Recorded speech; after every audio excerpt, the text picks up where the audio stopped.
to learn the Megillah of Rus. I apologize, I can't raise my voice.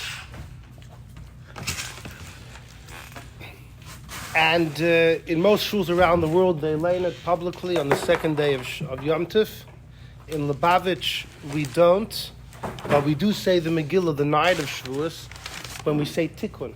There's a big book that we spend the night of Shavuos saying the words, reading the words, and most of Tanakh we read just a couple psukim from each book, but when it comes to Rus, we read the whole thing.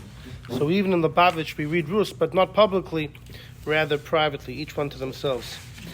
What is the connection and the link between the story of Rus and the Yom Tov of Shavuos? There are many.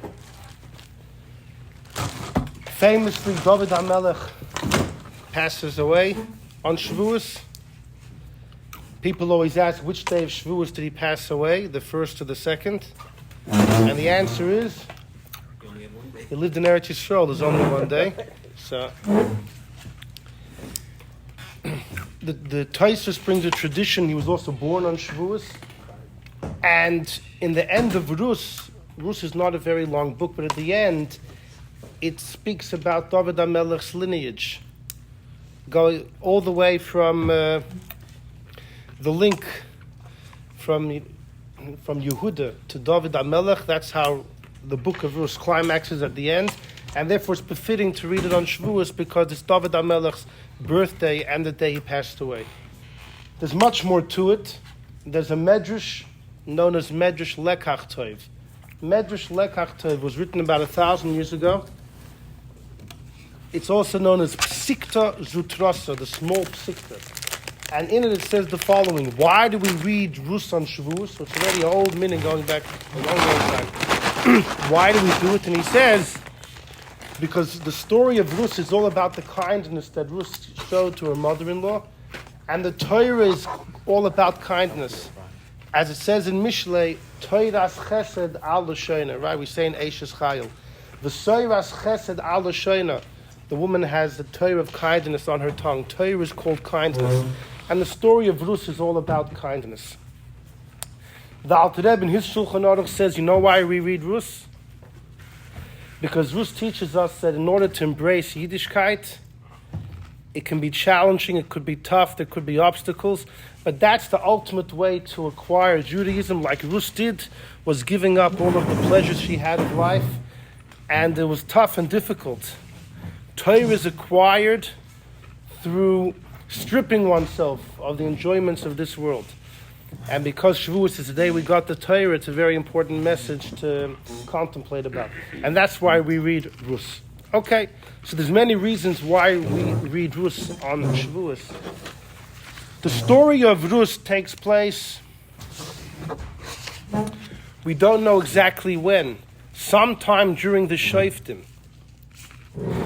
Rus just begins, Vayhi bimei shvot ha-shoftim. It happened during the time that the Shoftim were judging, which narrows it down to a couple hundred years after the Jews entered Eretz Yisrael, and after Yeshua passes away.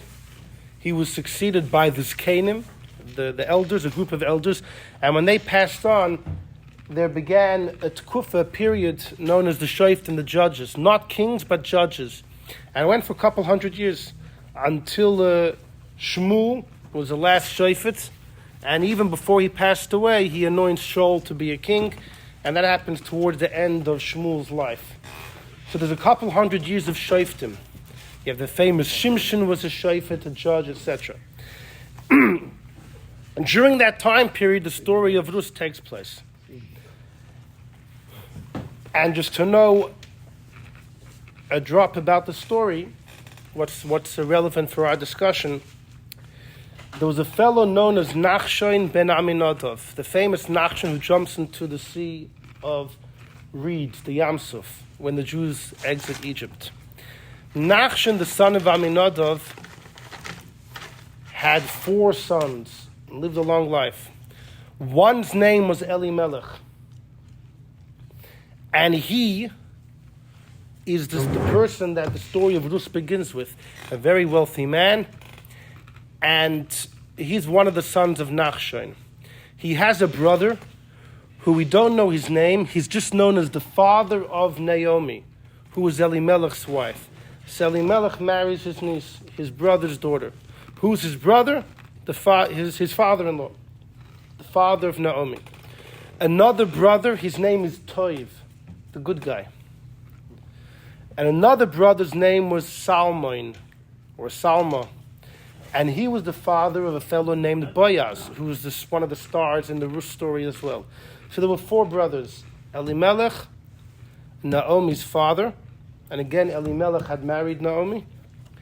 And then there was a brother Toiv, also known as Ploini Almoini, that guy. And then there's Boaz's father Salmon. There's a horrible hunger in Eretz Yisrael. The poor men are knocking on Elimelech's door, making him crazy. He says, I'm out of here. He moves east of Eretz Yisrael, Trans-Jordan, across the Yarden, to Moav. And with his wife Naomi and his 2 sons, Machlon and Kilyon. And Machlon and Kilyon take for themselves wives, princesses, from the Moavi royal family. Rus and Arpa. Rus and Arpa. They were both princesses in Moav. Unfortunately, Elimelech passes away. Machlon and Kilyon pass away. And Naomi thinks to herself, listen, we came to this foreign land. I lost everything. I lost my husband. I lost my 2 sons. I'm going back to Eretz Yisrael. And she persuades her daughters-in-law not to join her. Why would you come with me to Eretz Yisrael? You can, return back to your homes, be the princesses you could have been. And they push. Jewish? So there's a discussion. Yeah, we're going to assume for tonight that they had converted. Yes.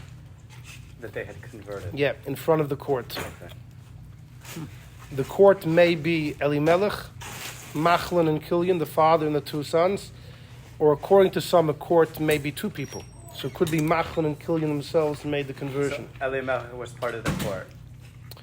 Possible, depends exactly when he passed away. But to ensure that the women that his kids were going to marry are Jewish. Why is that any worse than Machlon and Kilyon themselves, for their own wives?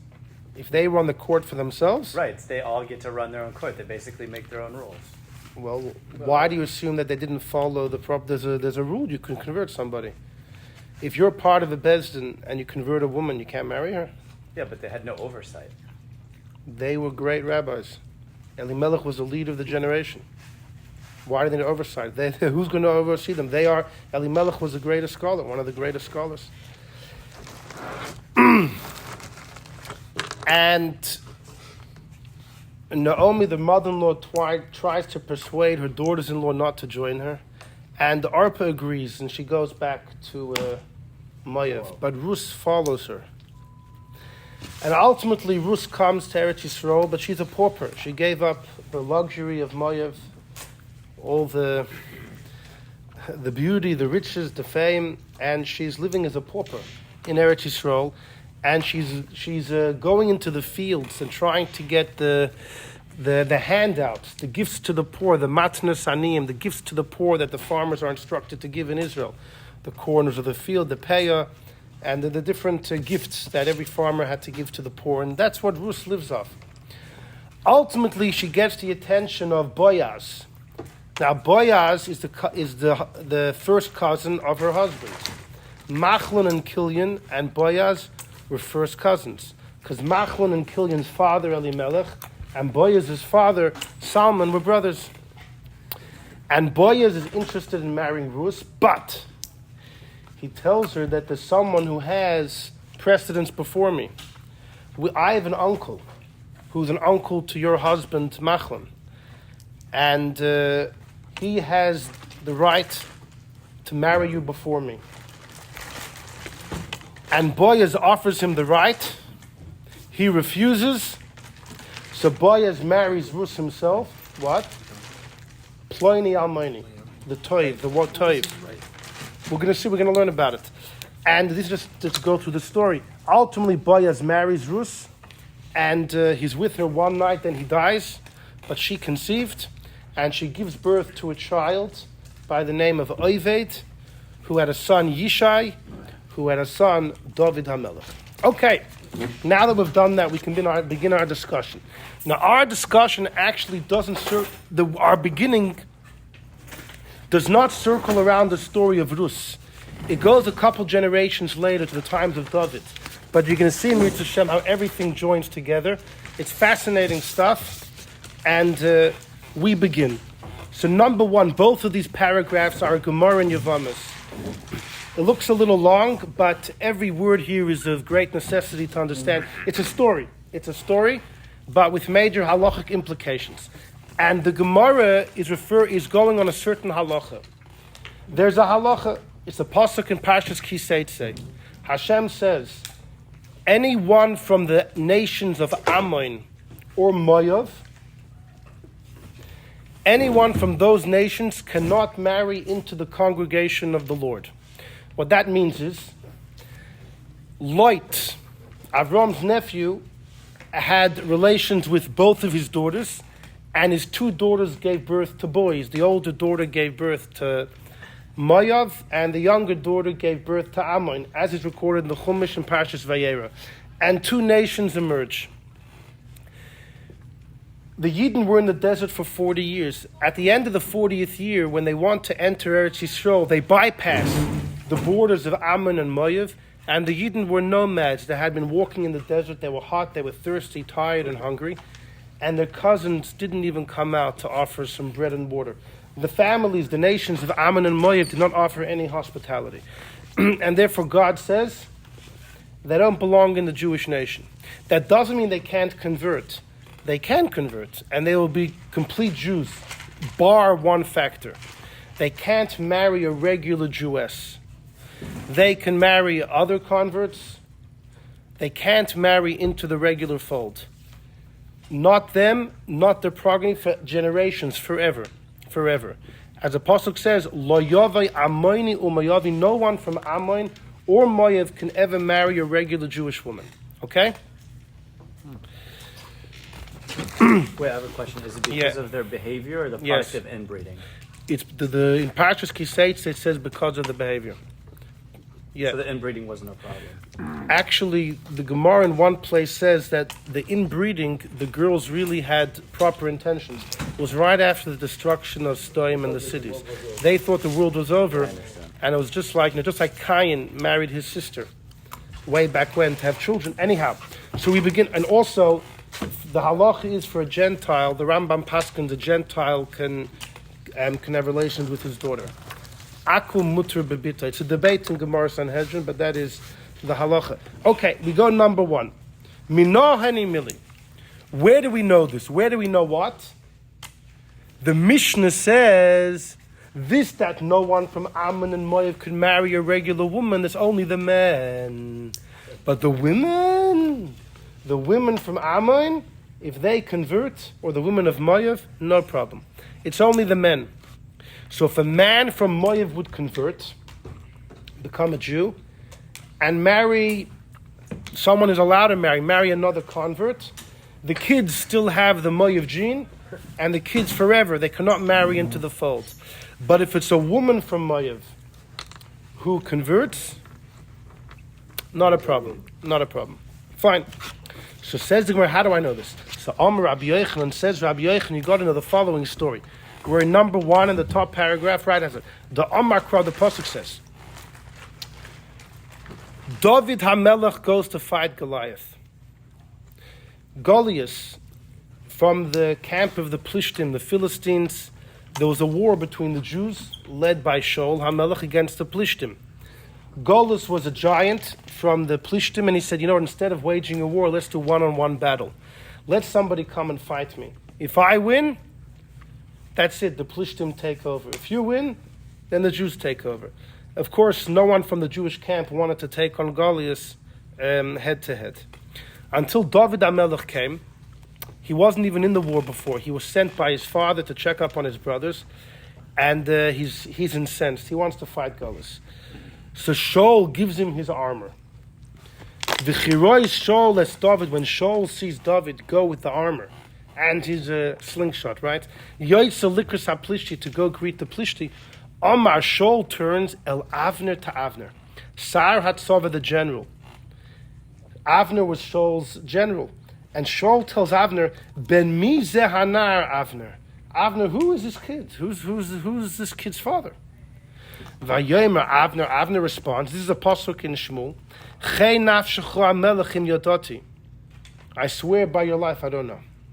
So the Gemara asks, what? V'lo yodale? Shaul didn't know who he was.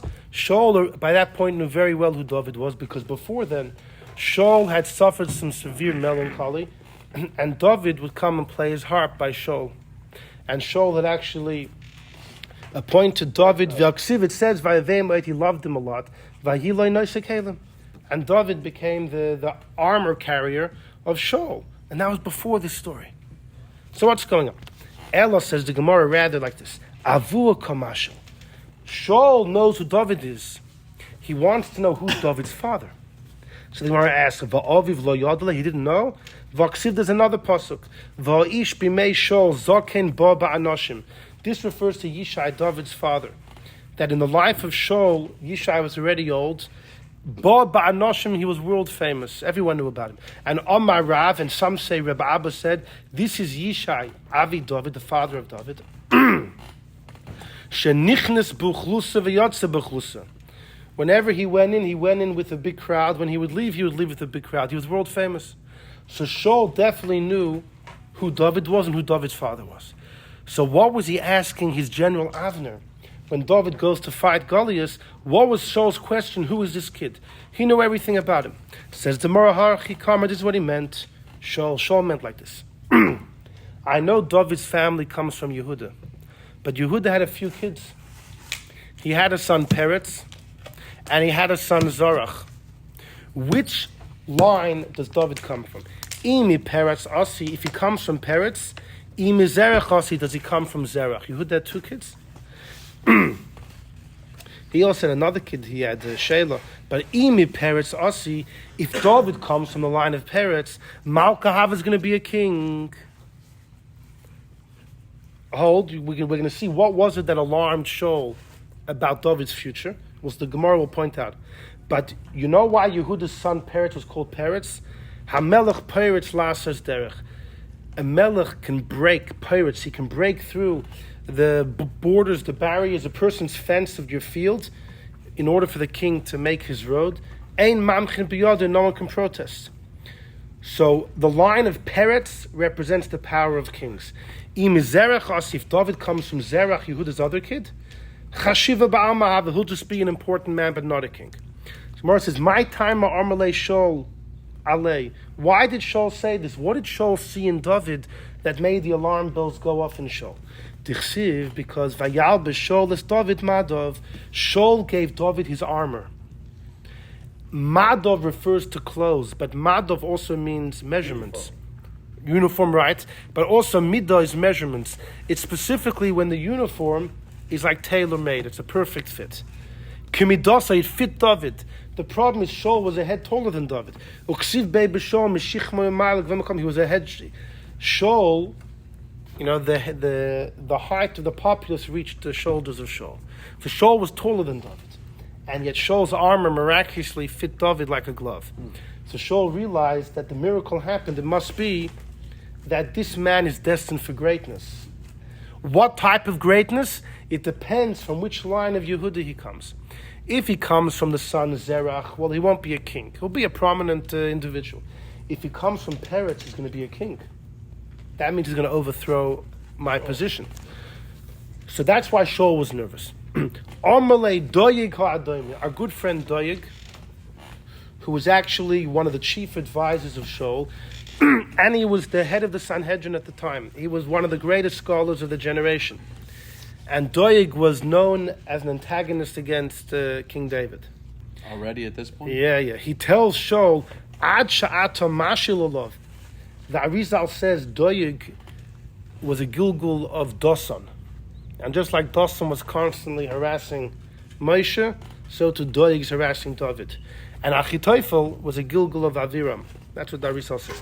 But either way, Doyeg ha'adomi says, Ad sha'ato mashil olav. You're asking if he's Hogan to be a king? I have a much bigger question. Ask if David's even allowed to marry a Jewish girl. Sha'ala love if is Roy Lovi Bakal, he married Jewish girl. My time of why? The Kaasi comes Midus Hamayavia. Doyik says, don't you know David's lineage? David's father, Yishai. Yishai's father is Ovid.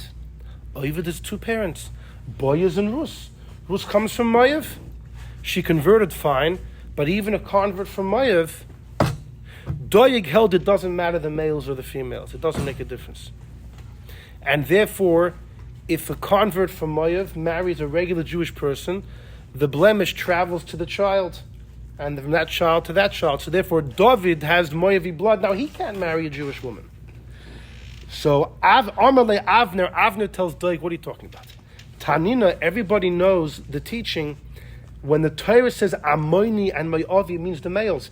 Amoini is masculine. Not the Amoinis, Mayavi, not Mayavis. So Avner said, everybody knows it's only the men. Says, Doig, what are you talking about? The Torah says you're not allowed to marry a mamzer. It's only for a Jewish woman not to marry a mamzer? No, a Jewish man can't marry a female mamzer either. Mamzer v'loy mamzeres? No one ever heard of that. What do you see from there, says Doyeg? Although the Torah is written in masculine, it refers to both.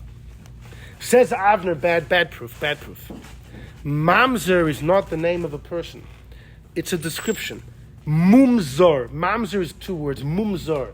It means if the child has a blemish that came because the parents weren't supposed to marry each other. And mamzer can happen if a woman commits adultery and has a kid with someone else while she's married, or if a man and women that are forbidden to live with each other by pain of chorus, a man and his sister, a man and his aunt, a mother-in-law, daughter-in-law, etc., then the kid's a mamzer.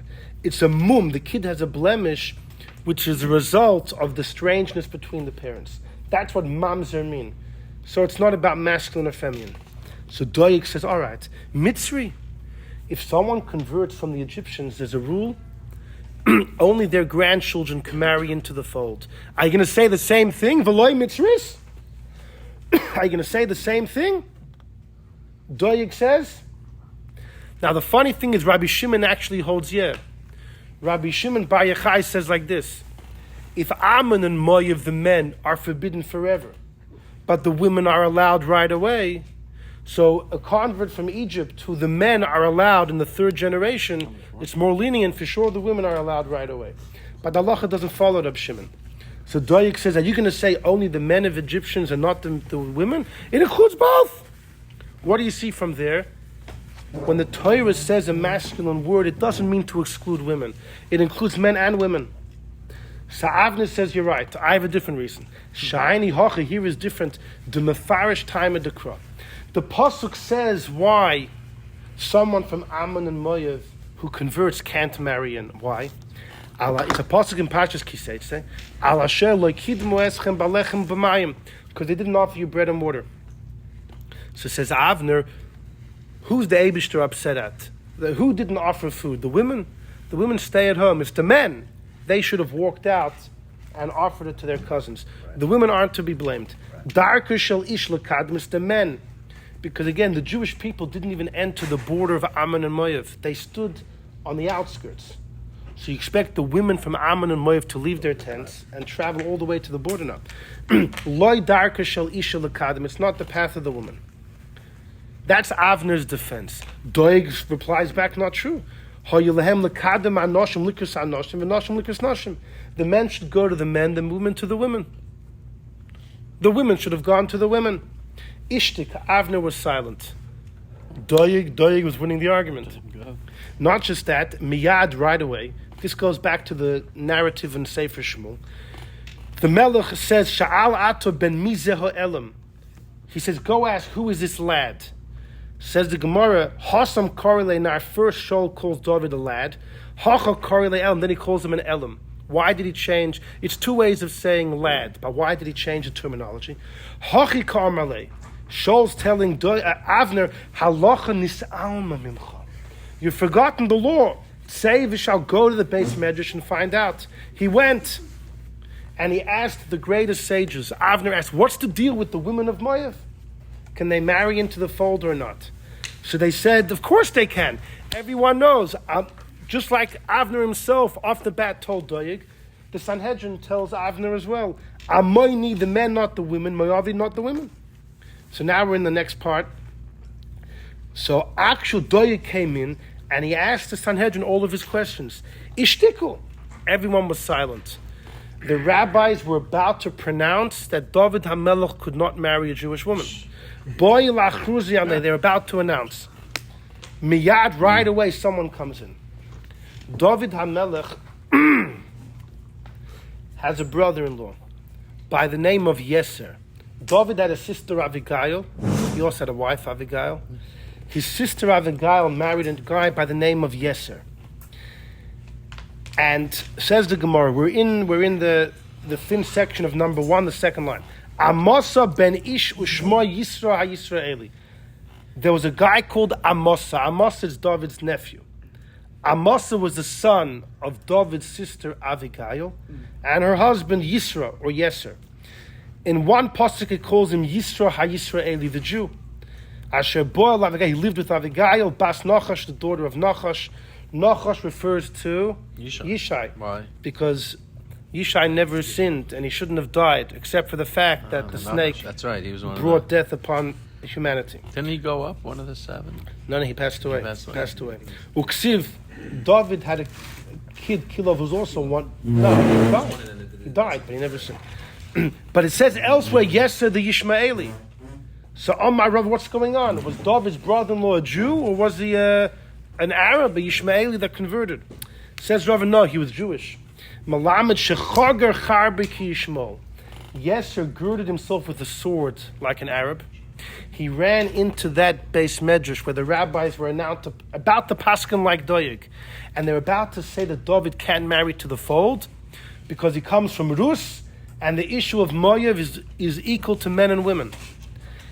Yisra walks in with the sword like a Yishmaeli. Now, by the way, since when the Arabs wear swords? It's Esau, the Edom. Esau was benched by his father Yitzchak. V'alchar b'chatich, you should live with your sword. So the Ben Ish Chai says, Esau, they have the Romans have big swords. The Arabs have daggers. Yisro would never have been able to enter the Beis Medrash with a long sword. But he came like an Arab, he had a small dagger, a small machete was hiding. That's how he was able to sneak it into the Beis Medrash. The Amr, he said, whoever doesn't hear this halacha will be stabbed by the sword. And he says, I receive from the Bezin of Shmuel, Amoini v'loy amoinis, the men, not the women, Mayavi v'loy, men, not the women. And that ended the story. Nobody wanted to argue with Yeshua because nobody wanted to feel the sharpness of that sword. Let's just finish the Gemara. Frek the Gemara, mi mehimen, is Yeshua believed? He's married to David's sister. Yeshua has an invested interest. How could Yeshua come and say, I have a tradition from Shmuel, as if you're going to trust him? He's biased. Of course he wants to say there's no problem for the women of Moav. Because if there is, then he has to divorce his wife. Bava of Abba Marav, Kol Talmud Chacham that teaches the halacha, Im Koidem Ma'isa Amra, if a Talmud Chacham gives a psak, and then, a month later a story arises, and it affects him, his halacha will be accepted. Shoymin loy. Vim lav, but if first the issue arises, and it affects him, and then he throws out this very convenient halacha, ain't sure we don't listen to him. Similar to what you were saying before about the bezin. So how could you trust him? Says the Gemara, Shani Hacha, Shmuel's alive. Shmuel and his bezin's alive. So he's not going to make it up. You could verify it. So what did Yeser say? He stuck his sword. He came with his sword. So whoever doesn't listen is going to feel the wrath of this sword. But I'm sorry, I'm just a little bit hoarse still from I don't know what that fire did over there.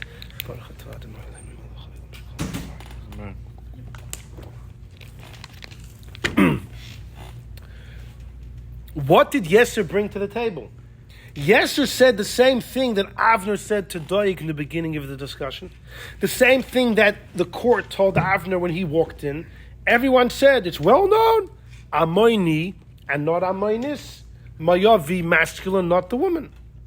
But Doeg knocked that all off. And Avner accepted Doeg's arguments. So did the Bezdin. So what did Yeser add when he came in? You know why the argument stopped? Nice. The sword stopped the argument. You know what type of way is that to settle a debate? So that's a big issue we're going to deal with. It says the Gemara, Mikol Mokum Kasha.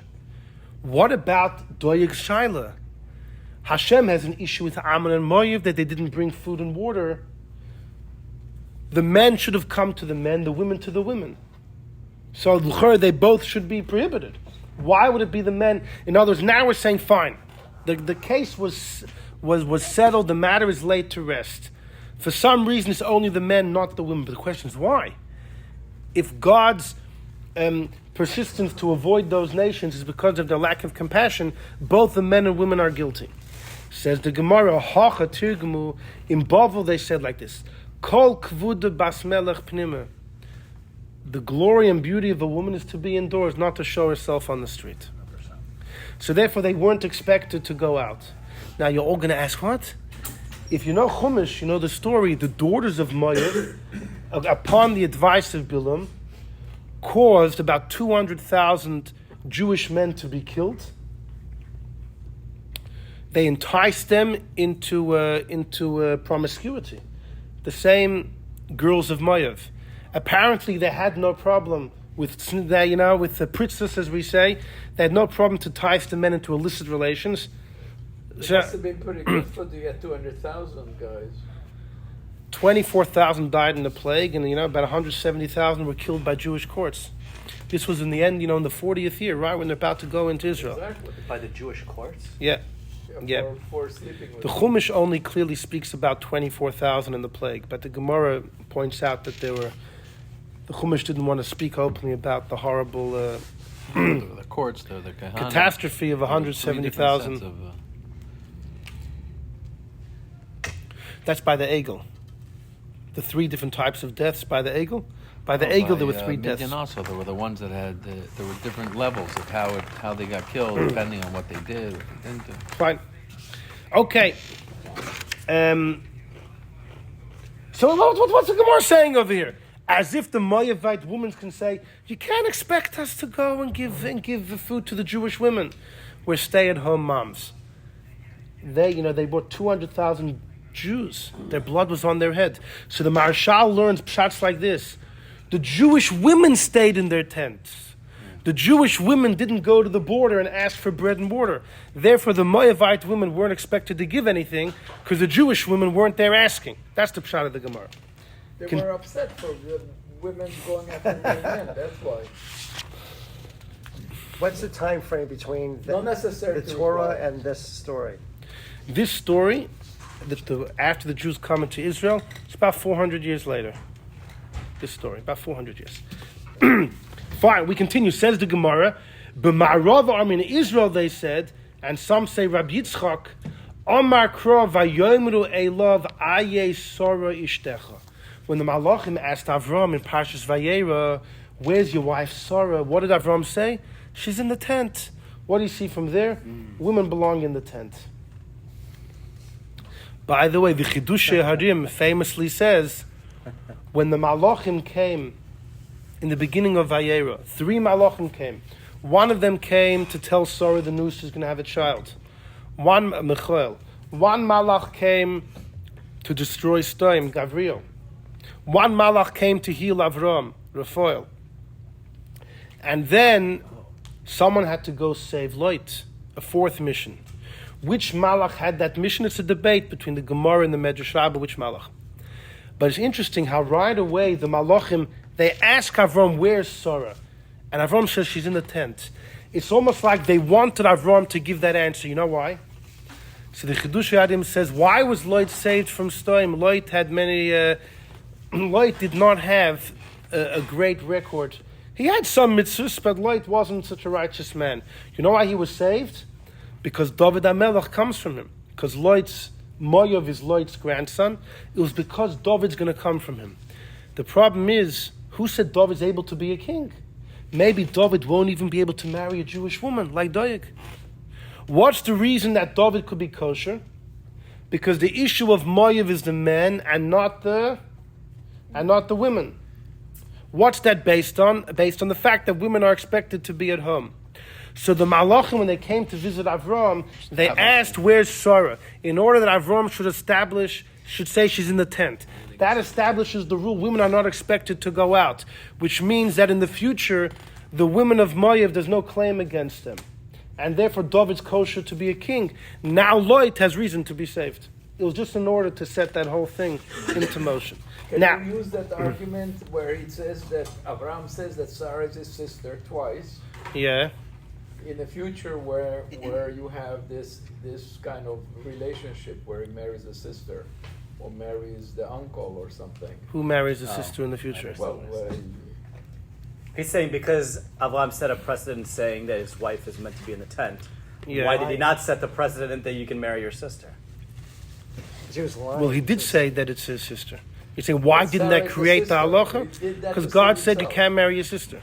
Sorry? God said you can't marry your sister. He was lying. I'm not sure what the question is. You want to I'm know? not sure either. Okay, all right, fine. Okay, then, okay. So hello. We're going to ask 4 questions, okay? And we're going to see an incredible answer. Question number 1 is, what happened over here? Doeg is fighting that the issue from Moav is men and women equal. Avner, the general of Shaul, quoted, there's a tradition. Amoini is masculine, doesn't refer to the women. Doeg threw that away. It says Mitzri means the women, right? Avner said, yeah, but the reason of the lack of hospitality doesn't apply to the women. Doeg said that it did. And Avner Taka gave in. They went to the Beis Medrash. All the rabbis agreed with Doeg until David's brother-in-law comes in, with a sword, and he says, the buck stops over here, not another word about this. I heard from Shmuel, Amoini is masculine, excludes the women. What's he quoting Shmuel for? Everybody knew this teaching. The first thing Avner told Doeg was, everybody knows, Amoini v'loy Amoinis, Mayavi, and not the Mayavis. Coming with the mucker. What's the marker? Shmuel and his Beis Doeg says it's not true, Mitzri and not Mitzris. What do you mean a marker? Avner said everybody knows. It's halach that everybody knew. The Sanhedrin knew it. Why isn't the Sanhedrin a marker? Doeg could argue on all the Chacham, but not Shmuel. Why not? That's the other. No, there's no such thing. The same generation. Yeah, Shmuel was alive then. When Avner came into the Sanhedrin, they all told Avner, everybody knows Moavi and not the Moavis. But Doeg came and he had his questions, and therefore they fell off that teaching. What happened when Yesher came in and he quoted it in the name of Shmuel? Everybody heard of it. And yet Doeg knocked everybody off. What happened to him? How does it make any sense? That's question number 1. Join me in number 2. So in the story of Rus,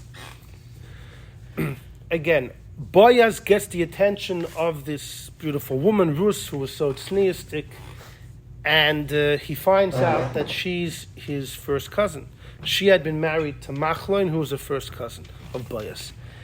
And Boaz tells her, I'd love to marry you, but there's someone who has precedence, my uncle, which is your husband's uncle as well. Again, Boaz's father was Salmon. He had a brother known as Elimelech, who was the father of Machlon. There was another brother, Toiv, a.k.a. Ploni Almoni. And the 4th brother was Naomi's father. Fine. So Boaz asks his uncle, Ploni Almoni, you have first rights. Would you like to marry Rus, your niece? And look what he says in number 2. Vayomer Hagoyel, the Redeemer, says, Lo yuchal ligal, I can't do it. Pen ashchis es nachalosi, I may destroy my portion. Ga'al lecha atva, it's close, you do it. Ki lo yuchal ligal, I can't do it. What's he talking about? Look at Rashi underneath. This is Rashi number 3. On Rus, pen ashchis, I might destroy nachalosi. Zari, my children. K'may nachlos Hashem badim. Nachla can mean a portion of land. It can also mean children. Says Rashi, you know what he was concerned about? Loses pegam bezari. I don't want to hurt. I want to hurt my kids. Shenemar lo yovei amoini umayovi. Everyone knew that it's a pasuk in Kiseitse. A convert from Ammon and Moav can't marry in. And this guy, Boaz's uncle, Ploni Almoni, made a mistake. Vitor, he made a mistake. He didn't know that I'm Moini and not the Amoinis. He thought it was men and women, like Dayag. So why would he tell his son to do it? His nephew, right? So he's saying, I can't marry her. Why can't I marry her? Because I'm worried the issue is for the females as well. So what's going to be with my kids? But here's the alarm. What are you talking about his kids? Let him speak about himself. According to him, it's a biblical prohibition to marry the woman. Why is he saying I'm going to hurt my kids? For him, if he really believed the issue is for the men and women from Ammon and Moav, then this rus was a biblical prohibition to him. Is it very simple? About his own kids that he already had? No, future kids. So he's single, never married. No, in Pashtus he already had. He was already married. He had kids. Yeah. We don't know about his other wife. They could have more wives. Could be his wife had already passed away. We have no idea. Right. But what's he talking? What's Rashi talking about? And it's not just Rashi's fault. The pasuk says he was concerned about the next generation. What about himself? There's a difference. How's it make any committing sense? a sin and ruining your kids forever. If he does it, his kids won't have committed a crime. No, but they're who will tarnished. the kids marry? They're tarnished. But there's plenty that can marry any other convert. Ah. I mean, what's he dealing with kids for? Every time he's with her, he's eating treif. Every time he's with her, he's eating a pork sandwich. I mean, what's he jumping to the kids? You don't have to say Nachalasi's kids. That's Rashi's own interpretation. That's the question on Rashi. Okay, fine, fair enough. Okay, so this is question number 2. Concerning this child, you got to look at number 4. Number 4 is a Marsha, Reb Shmuel Adels, one of the great commentaries on Gemara. He passes away in the year 1631. So he was a while back in Poland, and he wrote a very, very important commentary on Gemara.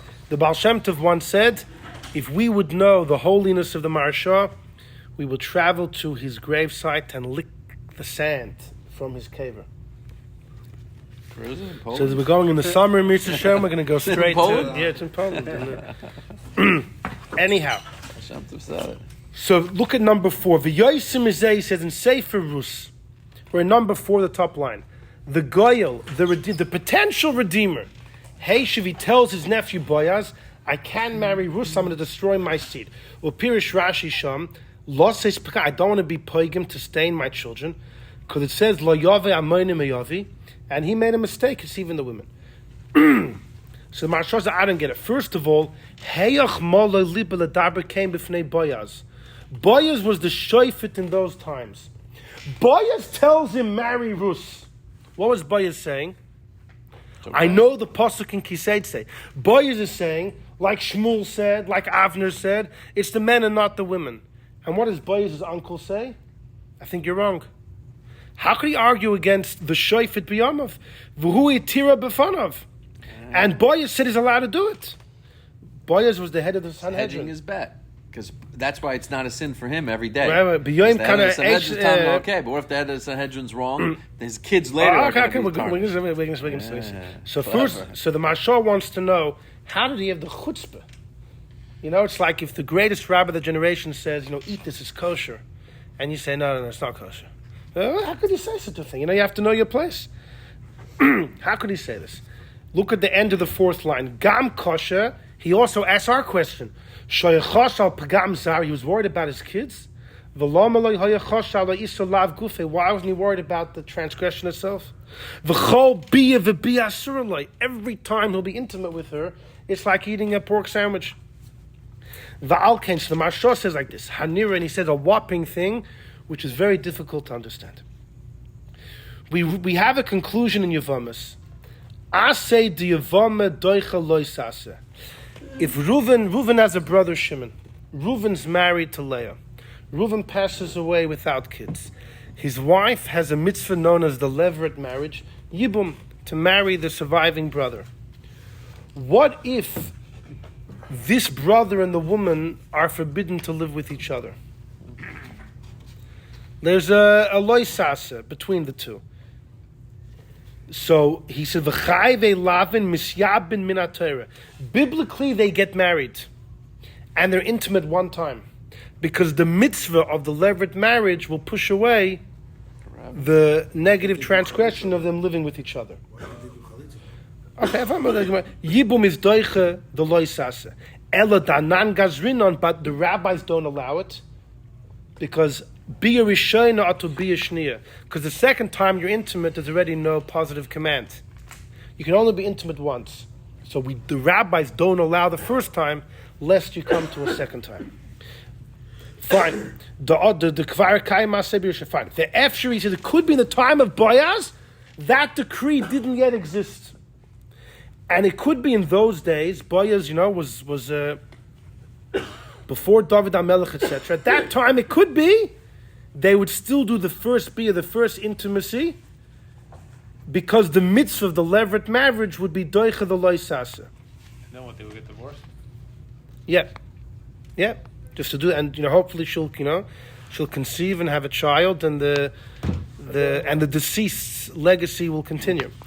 We're in the middle of the lever here, that Yibum, although Yibum strictly is a brother-in-law, it can also be done by a relative. If a woman passes away, if her husband, let's say first cousin, marries her, it's a form of the levirate marriage, a form of Yibum. So therefore he says like this. Ploini Almoini wasn't worried. He wasn't worried about being with her the first time round. Why? Because he's allowed to. Because the mitzvah of Yibum would push away the loisase. But if a kid's born, the kid's going to still be considered a mayavi. It's incredible what he says. Valkain loitola hagoyel is daitoi. The lever I'll do one time. But he was worried, what's going to be with my kids? What's going to be with my kids? Because since the woman, the fact is a mayavi, and he thought it applies men and women equally, so then what's going to be with my kids are still going to be stained. I'm allowed to be with her the first time for one night. Because the levirate marriage mitzvah will push away the prohibition of being with a Moabite woman. But that ain't going to help the kids that are born from that union. If there's a child born, the child's going to have the stain of a Mayavi. But if this is the case, why wasn't Boaz concerned about that too? He knew this law. No, this law is saying it's only good the one time, but he knew his kids would be problematic. He thought Boaz was allowing him to do a one-time thing. But Boaz wasn't caring about his kids. No, so look what he says at the end. Look at number 4, the end of the first part. Valkain Amar, he said, I don't want to destroy my kids. I already have kids from a kosher woman. So why would I go and marry her? I'm allowed to be with her one night because the levirate marriage mitzvah pushes away the prohibition of the woman. But if there's a kid born, the fact is the kid's going to have a Moavi stain on him. But Boaz was not concerned for this. You know why? Because all of Boaz's kids had already died, as the Gemara says in Baba Basra. Why wasn't Boaz worried for him and his kids? This is all right, fine. So what the Maharsha is saying is a crazy thing. The Maharsha is saying, what was Ploini Almoni thinking? One night I can be with her because the mitzvah of Yibum will push away the transgression of being with a Moavi woman. You know what the problem with that is? The mitzvah of Yibum is only a brother-in-law. An uncle or a cousin has no positive command of a levirate marriage. They have an idea of it. If they do it, it's a nice thing. Yeah. But it's not a mitzvah. How could the Maharsha seriously entertain such an idea that there's actually a mitzvah being fulfilled over a kid? It doesn't make any sense. It doesn't make any sense. So our question returns. What does Rashi mean that Ploini Almoni wasn't concerned for himself, but is concerned for his kids? The Maharsha's answer is very difficult. For himself, he could do Yibum. There's no Yibum for an uncle. You have the idea of Yibum, but not the actual mitzvah, and therefore in no way would that push away the negative command of living with a Moabite woman. So if he's concerned about his kids, he got to be concerned about himself. So that's the second issue we have to analyze. Okay, third issue.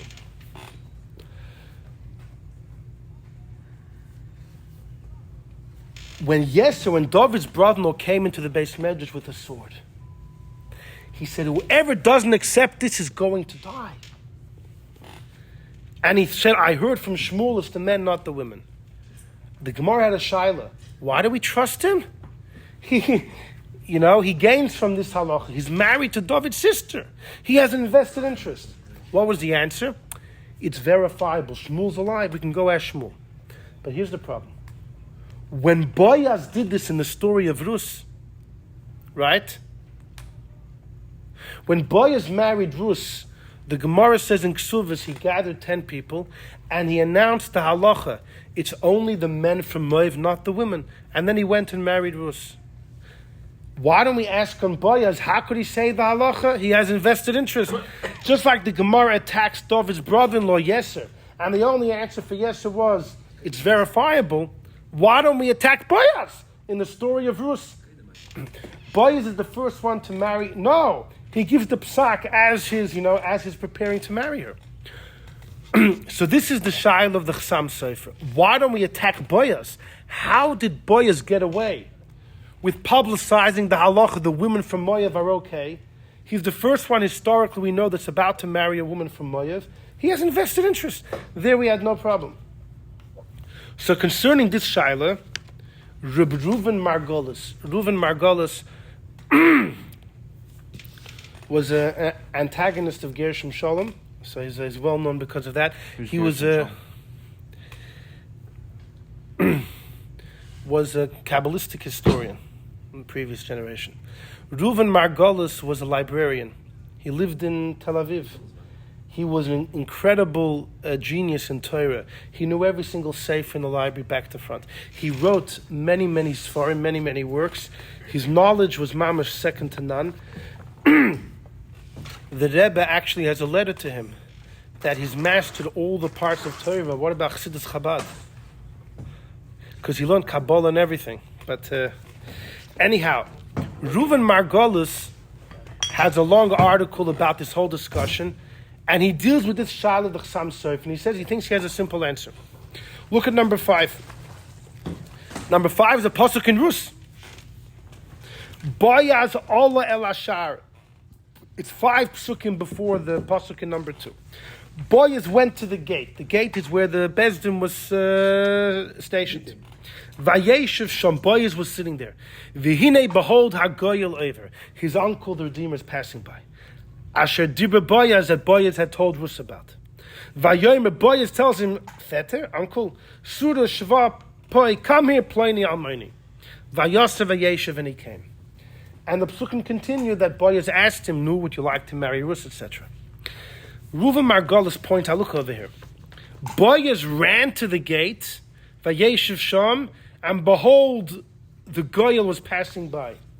It's almost like Boaz went quick to the gate in order to be there as his uncle was passing by in order to call him in and ask him. He says, you know why? Because Boaz knew he can't just marry Rus. He can't just proclaim a new halacha. By the way, it's only the men, not the women, when it serves him.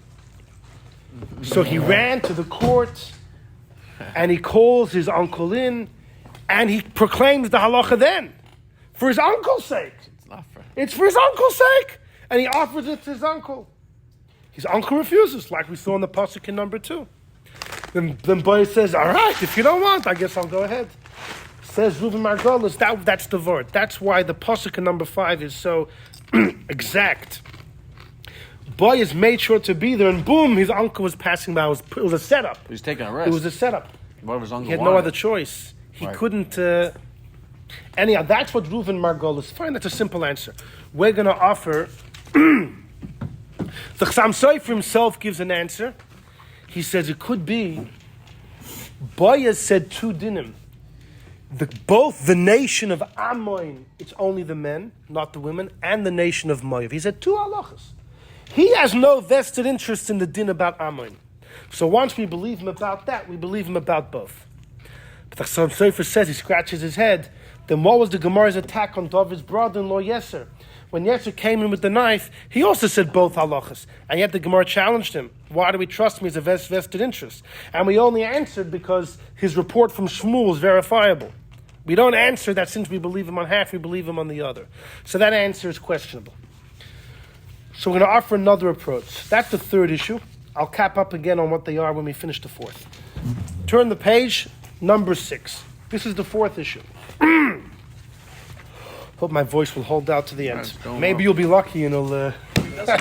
Maybe I'll lose it early and you guys will be lucky. No, if it's hold out, we can't sleep. Number 6 is a Rambam. By the way, this whole discussion is a well-known discussion, and every Shavuos in the many Litvishes learn this sugya, because the breakthrough explanation that we're going to offer was from a great Litvish Rosh Yeshiva of the previous generation, and we'll talk about him when we get there. Look at number 6. Number 6 is a statement from the Rambam. It seems to be an innocent statement. The Ketzad dinon Ammon u'Moav. What's the din about converts from Ammon and Moav? By the way, Ammon and Moav are just east of Eretz Yisrael, Transjordan. Says the Rambam, if someone converts, there they can convert. But Isuron, the prohibition to marry a regular Jewish woman, Isur Olam is perpetual. Zuchorim, the men, V'loy Nekevis, not the women. Right? Not like Doeg, like Shmuel, like ultimately the Mishnah says in Yevamos. Shenemar, what's the raya? It says, Lo Yavai Amoini Umayavi B'Kal Hashem. And then he says, Hey Lamed Mem. Halacha L'Moshe M'Sinai. There's a halacha going back to Mount Sinai that Moses heard from God. What? Exactly. Shohamoini HaZocher, it's only the men. Mayavi HaZocher. Who? Those are the ones Sha'asu La'olam to marry a Bas Yisrael. It's only the men. Even Ben Benoyat Soifayim, even if someone converts, his son still has the Moavi gene. Aval Amoinis Moavis, but if it's a female, Mutaris Miyad. Right away they can marry whoever they want, like all other nations. It seems to be an innocent Rambam, because the halacha is not like Doeg. The halacha was, like Shmuel said, like Yesher said, it's the men that the issue is on, not the women. But the Rambam says, halacha l'Moshe M'Sinai, which means it was a special din God told Moses on Mount Sinai. There was a great Torah genius that lived about 300 years ago, Rabbi Yoyer Chaim Bachrach. He was born in 1638, passes away 1702, lives in Germany, and in Mainz and Worms. And in his time, he was known to be an incredible mind. He was also a mathematician and an astronomer, everything. And even Kabbalah. He writes about Kabbalah that Kabbalah is the soul of the Torah, but the path to reach it is fraught with danger. Haderech, the path to reach there, is fraught with danger. If you misunderstand, you'll reach wrong conclusions, and it's in fact, famously, he says a story about himself that he was once giving a shir, and they were learning the translation of davening. And they were learning he and his balabatim were learning the pasuk in Tehillim that we say in davening, Lifnei korosoi mi yamid, who can withstand the coldness of God? Right here in Miami, you can't understand, but if you spend the winter in I used to live in the Pocono Mountains. And midwinter, why? Yeah, that's why I'm here. That's why I'm here now. And in the midwinter, it would get to minus 30 Fahrenheit. Minus 30. That was the wind chill, was minus 30 Fahrenheit. The waterfall would freeze.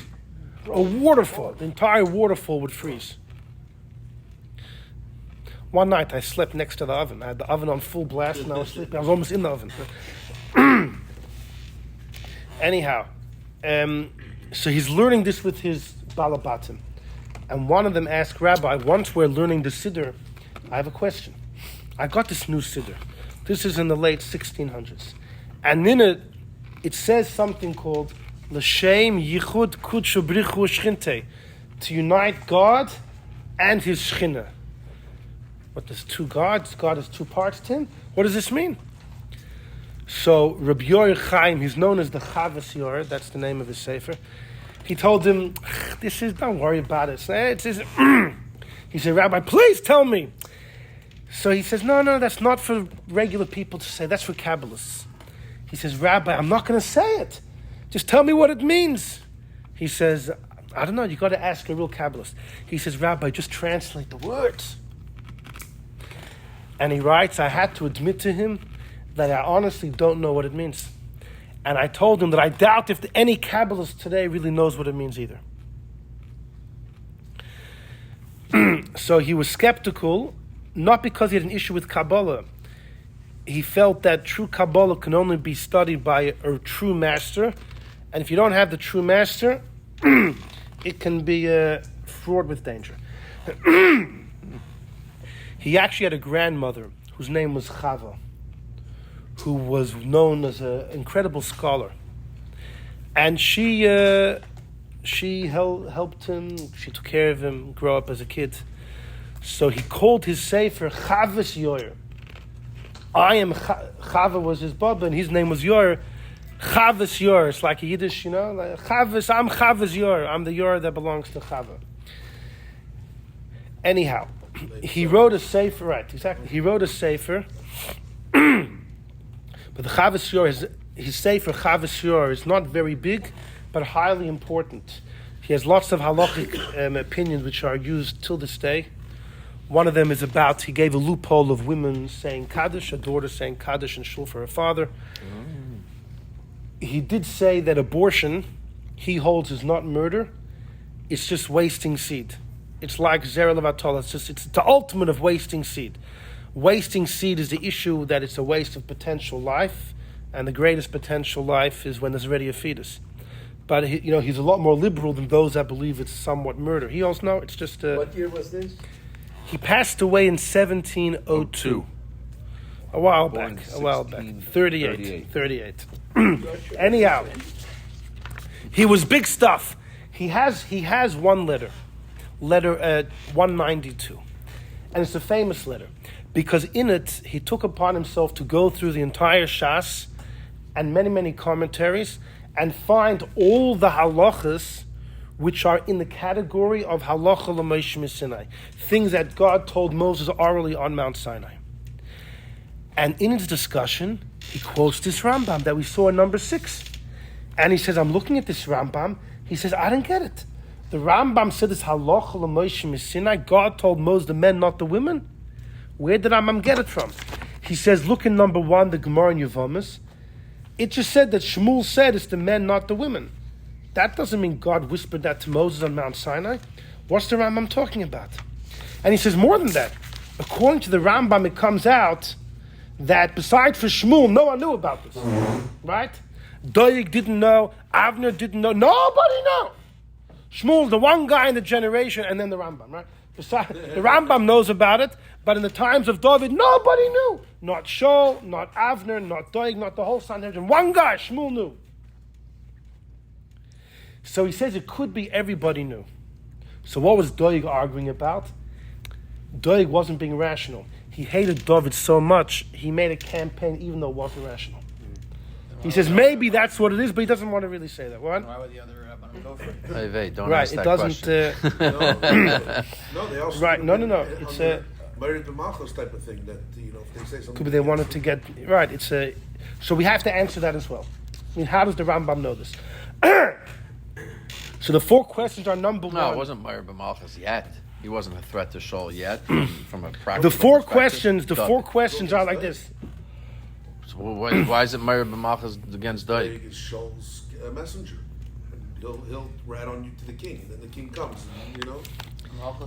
His question still stands even more. If that's the case, it's even stronger. Right David is right. hadn't Is done right. anything wrong yet. Life in those days. Apparently he did, because Doeg was still. Well, David had been anointed. Isn't that the question why the Privately. base of Mikdash was destroyed? Because people didn't stand up and do the right thing when they He'd should already have. been anointed at Out of that fear. point? Yeah, it had been done privately. Okay, so just to wrap. So what were the 4 issues? Number 1, you had this major debate between Shaul and Avner and Doeg, and the tradition everyone knew, Ammoni and not Ammonis, but it was thrown out of the window. Why, when Yesher quotes it in the name of Shmuel, all of a sudden it all stops? Question number 2 is why in the story of Rus, Ploni Almoni is happy to marry Rus for himself, but is going to hurt his kids. Why hurt his kids? Because they'll have the Moavi gene. If so, then he can't marry Rus himself. What's he talking about? The 3rd issue is, just like when Yesher quotes from Shmuel, we attack him. We can't trust him. He has a vested interest. The Chassam Sofer asks, why don't we ask on Boaz when Boaz was marrying Rus? He also threw out this halacha. He had a vested interest. Why do we trust him? And the fourth shaila is, where does the Rambam get it from that, Now, before we see the answer, in number 7, there's just a fascinating thing over here. I'll tell you outside. David's father, Yishai, lived a very long life. 400 years, no? According to some right. As you get older, you get frumer. When Yishai got old enough, he thought to himself, wait a second. Yishai thought, maybe my Zayda Boyaz was wrong. Number 7, and this is from the Rameh of Pano, one of the greatest Kabbalists. Menachem Azariah of Pano. Yeah. So from his Sefer Asora Mamoros. What years again? The 16 also? 1548 to 1620. But the story that he quotes actually is even quoted by Rishonim in the 1300s. The Alter Rebbe quotes it in the Maimer. It's a fascinating story. Yishai thought to himself, maybe my Zayda was wrong. Maybe Boaz was wrong. Maybe the issue is both the men and the women from Moav. And therefore I am halachically a Moavi. I can't marry my wife. So he told his wife, I'm not divorcing you, but, different bedrooms, different homes, adios. But he still wants to have kids. So Yishai had a maidservant. What? Bad joke, sorry. I'm sorry. Yishai had a maidservant. He went to a Goyish woman that he had acquired as a maidservant. And he went over and said like this. I am freeing you on condition. Meaning like this. If my Zayda was right, and the women from Moav are perfectly fine, so therefore I'm fine, I come from Rus, it's fine, so then I'm freeing you. And when you free your shifcha, your maidservant, she becomes a full-fledged convert. And then I'll marry you. You're a convert, I'm Yishai, that's fine. But if my Zayda was wrong, and that means I am a Moavi, then I'm leaving you as a shifcha, as a maidservant. I'm allowed to marry you. What happens if you have a kid with your Goyish maidservant? The kid's not yours. The kid's considered a Goyish Ev. The kid's considered your Goyish slave. And when it gets but then you free him. He becomes a convert. Free of the stain. And he's no connection to you, no stain. So Yishai had a big chab. So he tells his maidservant, I'm freeing you on condition. If my Zayda was right and I'm fully kosher, then I'm freeing you. And you're a convert, and that's it. You'll be my wife. Beautiful. But if my Zayda was wrong, and I have a Moavi stain on me, then you're going to remain my shifcha. And I'm allowed to marry you because anyone that can't marry into the fold can marry each other. So the Moavi can marry the shifcha who's not really a Jew. Then the kids that we have will follow you. They'll be Goyish servants. But me as the master, I could free them. And they'll become regular converts without any stain. That's what he wanted to do. That night, he's in the bedroom, and he expects his maidservant to be there. She couldn't bring herself to do it. He's got a wife on the side, though, right? Yeah, but very far on the side. Yeah, in the other room. He had separated from her. The maidservant tells the mistress, the woman, that, I can't do this. So they made up that when the room is dark, right, and already when they're no longer talking, The wife goes in. they're going to do a switch. That night, Yishai's in the room. This is the story that Amir writes in a few places. That night, middle of the night, after they stop talking, they do a quick switch. Yishai has no idea. Yishai thinks he's with his maidservant. Unbeknownst to him, it's his wife. What happens? A few months later, his wife has a belly. He's like, what? I never divorced you. Committed adultery. Everyone knew that Yishai and his wife had separated. And now she's carrying a baby. There's only one possibility. That she committed adultery. They wanted to kill her. But there was no proof. No one's caught her in the act. But she was ostracized. The baby was born. The baby did not look like the brothers. The baby's hair was more red than the brothers. And everyone said, you see? This kid has a different father. Now, you know why the kid looked different?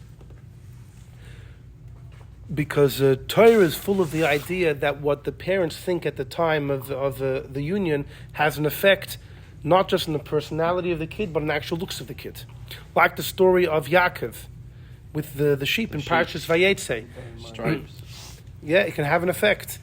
In fact, the Gemara says Rabbi Yochanan used to sit outside the mikveh. Rabbi Yochanan was a huge guy. The Gemara says very big. He had no beard, long eyebrows. He couldn't see the women coming out of the mikveh, and his skin shone like the sun. A very interesting picture. People ask him, "What are you doing here? Why are you sitting outside the women's mikveh?" He said, "I want the women to see me, so when they go home, they'll have an image of me in their mind, and that will positively affect the children they have." Yishai thought he was with his maidservant. She was a redhead. Therefore, it affected to some degree the color of the kid. So everyone thought that this new kid, which was David, was a mamzer, outcast. For 28 years, David was an outcast. He was never with the brothers. Never with the brothers. Do you actually believe that story? It's recorded by people who are much smarter and greater than me. Okay, let me just ask you a question. For sure. Yeah, what? For those of you that are married, you know exactly how your wife looks, smells, feels, tastes, all that stuff, right? It was back then. Okay, it doesn't matter back then. Everybody Listen, has you could a unique, Well, I was saying unique he features. Same thing had with sex Yaakov and his wife, no? and he knows. You know, Come you on, can- like, but you don't you touch. know, hadn't been they for- have yeah. different bodies. They smell different. Their hair is different. They look different. He hadn't been with her for a long time, and even when they were together, how often were they together? But he's next to her every single day. He No, knows the she difference had. between He had his no. She was They had already separated for a while. A They while separated doesn't for a mean while. he forgets. Yeah. They also Who said They had a lot of different Listen, You wives. guys are giving him better. The Gemara than that, says- and hello. I'm being a realist here. The Gemara, you're not being a realist. You're comparing him to your reality.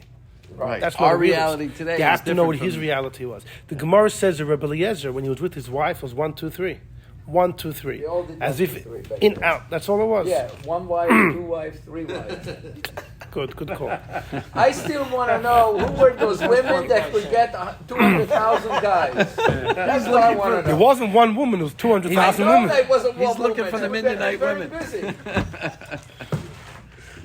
Are you actually thinking he doesn't know the difference? He doesn't know the difference. He didn't know the It was difference. a- it was a pass. What do you want from him? They did it very quick. There was It was very They quick. don't pay They attention. They couldn't didn't see want anything. It was only to have a child. It was very quick. Shai He never didn't. sinned in his life. Like He was an old man. It was just to procreate. Okay. You're projecting. We often project You have passion, but our a different own reality onto others, and often it's east and west. It's like horse breeding. passion. Wow. Let's not go that far. Anyhow, That's where he was. so but what happened was until Shmuel was told by God to anoint a new king while Shaul was alive. Shmuel was given a mission to go to Beis Lechem, to the house of Yishai, and anoint a kid. Shmuel went there, and Yishai had all his kids lined up. Hashem tells Shmuel, not him, not him, not him. Shmuel tells Yishai, you must have another son. He says, yeah, there's a God, there's one other. He's outside, he's with the animals. Shmuel said, bring him in. They bring him in. Shmuel said, he's the one. David was 28. It was only at that time that the story unraveled. Thought he was 16. Yishai's wife kept it a secret for 28 years. She never wanted to reveal what happened. She didn't want to embarrass her husband. Good person. For 28 years, she was an outcast. Is that why Shaul said, who's his father? Wow, that's actually not a bad question. That's like So that's what like happened, Rachel and what Leah. happened to the maidservant that the redhead that he had the passion for? He wants to know about the redhead. See where his mind is. Listen, I mean, you at 10 o'clock at night, we He want can't forget the redhead. By the way, the Ramemi panel doesn't say clearly about the redhead. The redhead is an addition. Now, shh. So what you see from here is that even David's father was a bit unsure. Yishai was unsure yet. So this whole halacha was kind of never really clear. In fact, when Yerovam ben Nevat broke away to make the northern kingdom of Israel, the 10 tribes, he broke away from the southern kingdom, which at the time was ruled by David HaMelech's grandson, Rechavam, the son of King Solomon.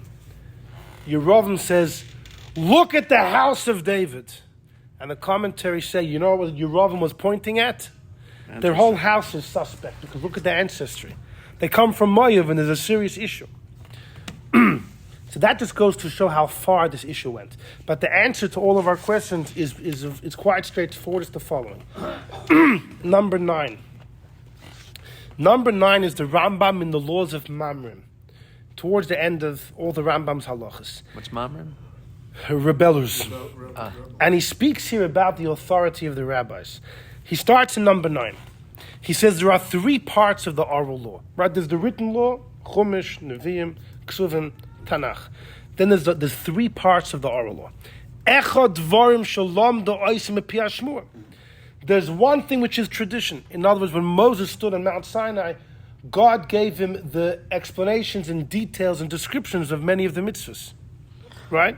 In the written law, so many mitzvahs are so vague, there's no way to know how to fulfill them. God had to give a commentary. That's part of Torah Shebal Peh.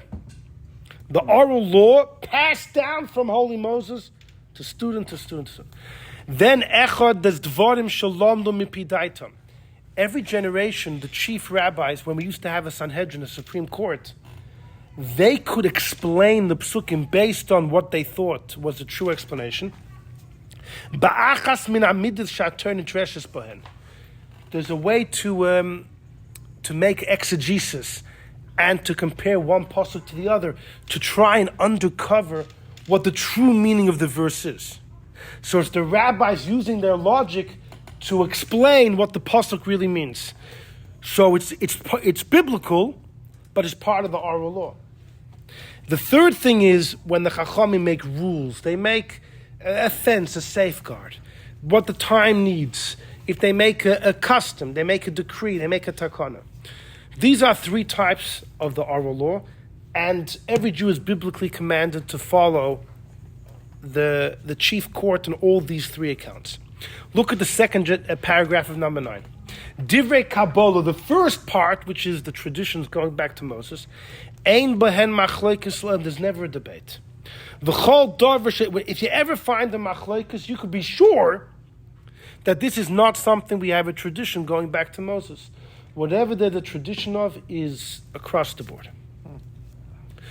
Look at the last paragraph of number 9. Bezdin Godel Shedorshu Ba'achas Min Amidas. What if the great court in Jerusalem, in the Holy Temple, is expounding the psukim? This is the second part of the oral law. Again, the first part of the oral law is tradition from Moses. The second part is when they expound the verses. The third part when they create their own customs or their own safeguards, their own precautions, etc. Says the Rambam, in the first part, there's never a debate. In the second part, which is how the Chachamim interpret the psukim, every generation, you have to follow the court of that generation. Even if 100 years ago the rabbis were much smarter and they decided ABC, but if the rabbis today feel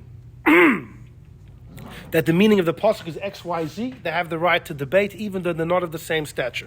As the Rambam says, K'fi mashnu b'nei v'amad achareim, we're in number 9, the last paragraph, the 3rd line.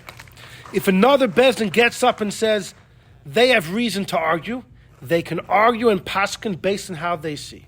Because the pasuk says you have to go to the judge that will be in your days. That is all that you're not chayiv to follow except the Bezdin in your generation. That's what the Rambam says. Bezdin Agogel. Right, but yeah. Bezdin Agogel. Right. That's right, exactly. Oh. So do you accept this last part? It's the rules. The law.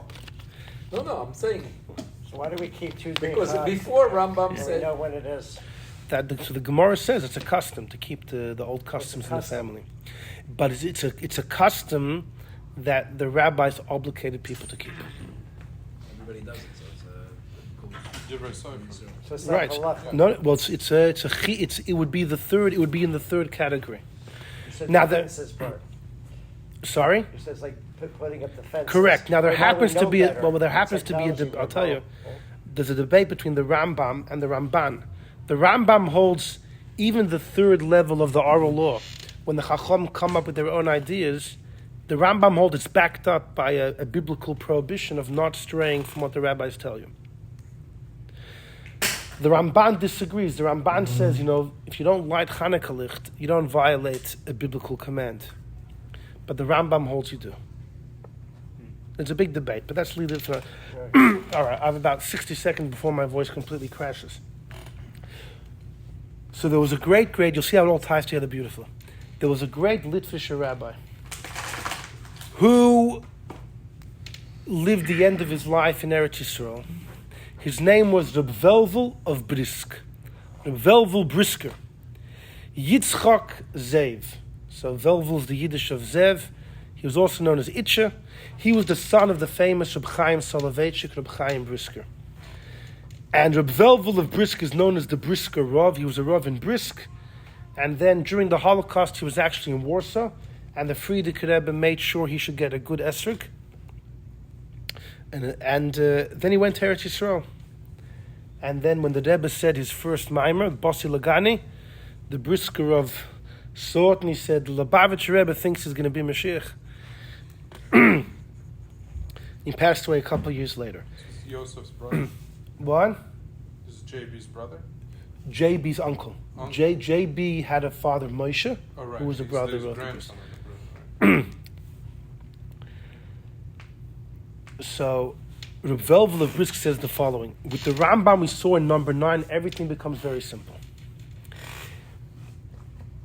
The Torah says a Mayavi can't marry a regular Jew, even if they convert. How do you know that it excludes the women? There's 2 ways of going about it. One way is to expound the pasuk. It's written in masculine form, so it excludes the women. Or the reason is that they didn't offer hospitality. Maybe you don't expect the women. It's going into expounding the pasuk, the reading of the pasuk, and the reason of the pasuk. Once you're going into expounding, in one generation they could decide one way, and the next generation they can decide different, like the Rambam said. But once you quote, it goes back to Moses, there ain't no discussion anymore. She says like this, in number 1, when Doeg first said, David can't marry him, what did Avner say? Everybody knows that we say the word Amoini, my Avi is masculine, and we exclude the women. Everyone knows for generations. For generations we know that we expound the pasuk men and not the women. Doeg says, you're expounding? I have my own ways to expound. And he challenged it. And talking to the point that Avner said, you're right. And the whole Sanhedrin. When Yesser, the brother-in-law, came in, he said, I received from Shmuel. What does it mean to receive? It's not letting it expound. Receive means that there's a tradition being passed upon. It means God told Moses on Mount Sinai that when it says Mitzri, it means the women as well, but not by Ammon and Moav.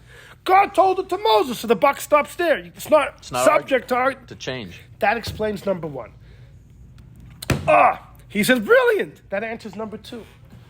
When Boaz tells his uncle, Pliny Almoni, marry Rus, Boaz says, I am paskening now, and he got 10 people. And they paskened, it's only the men, not the women.